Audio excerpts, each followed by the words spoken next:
Welcome to the Internet Marketing Funnel Podcast. I'm David Bain.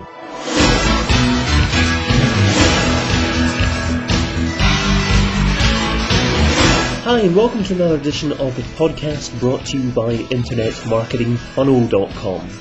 This is the fifth and final part of an interview with Mike Wilson from All Media Scotland on writing an effective press release.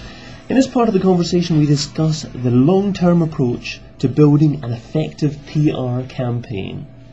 Hard copies. Would you ever advise people to send a hard copy of their press release to someone who they really hopefully want to get their article published with? Or would you say that as long as if the press release is right, email is a perfect medium to actually send a press release by? Well, the problem with email is that sometimes it can get lost. It can get lost amid the welter of other emails, and you just don't see it. It can get lost because of some technical malfunction. It can be lost because it's so hard to open that you just don't bother anymore. So backups are quite useful in terms of hard copy faxed or hard copy mailed out. One of the big successes of the facility on All Media Scotland is that we don't clutter people's email boxes. What happens is that the media release is on the site and we bring people to the site, and once they're at the site, then they may then start looking at the media releases that also appear there. So we don't clutter people's email boxes, and what we do is we have a captive audience who are probably quite well disposed to the thought of reading other stuff once they're there, that they become, I don't know if this is the jargon you kind of guys use, but they've become kind of sort of sticky readers. They're hanging around, looking around, seeing what else is there. Mm-hmm. And if they see the media release on the page that's just to the left of what they visit, what they went to the site in the first place to visit, then there's a chance that they might be well disposed to that story. So we avoid the whole email cluttering problem that seems to be getting ever worse. Mm-hmm. And that's why I think our service is proving to be increasingly popular.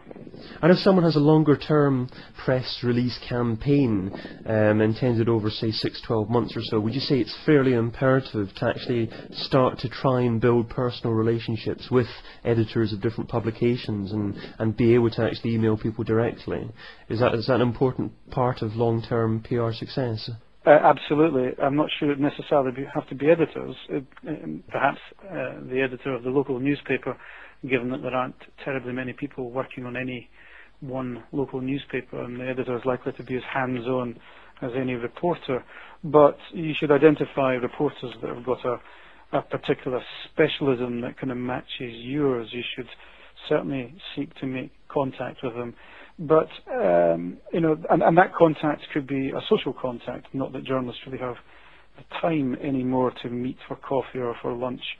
But if you become known as a place where, as a person, as an organization that can provide good stories told correctly, and you're an able performer when you are asked to appear in front of a TV camera or a radio microphone or at the end of a telephone call, if you're good, then journalists will want to come back to you. So because journalists will recognize it's in their interest to start cultivating you, because you're a person that provides good stories, and actually then the relationship is probably kind of turntable a little, and it's the journalist who's more keen on having good relations with you than it is you having good relations with them.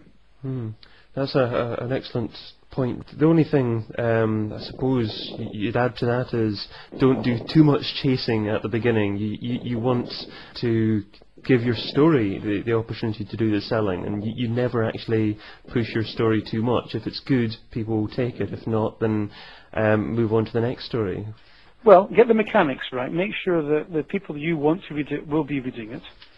That is going to the right recipients. But you can very quickly become a pain in the neck if you start phoning and asking, have you received the media releases or anything else we can do?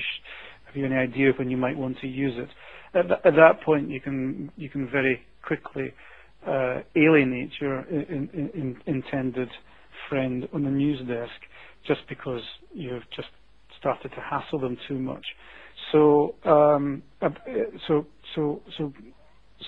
move cautiously, with a light touch.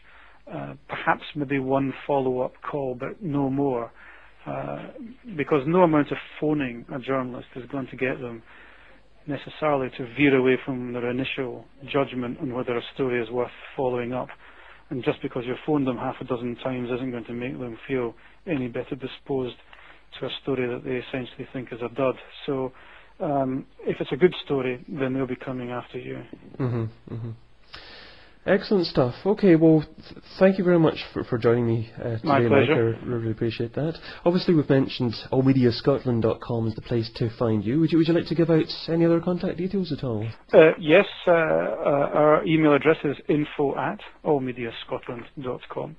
Our telephone number is 0131 624 9854. We provide not only a facility for organisations to post media releases on the website that journalists, hundreds of journalists every day, will be reading, but we also offer advice on how to handle the media, how to deal with interviews, whether it happens to be TV or radio or print interviews.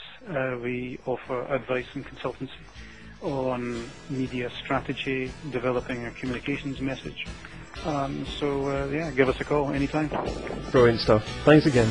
That's the end of this podcast, but you can subscribe to updates which tell you as soon as another episode's published at internetmarketingfunnel.com/podcast.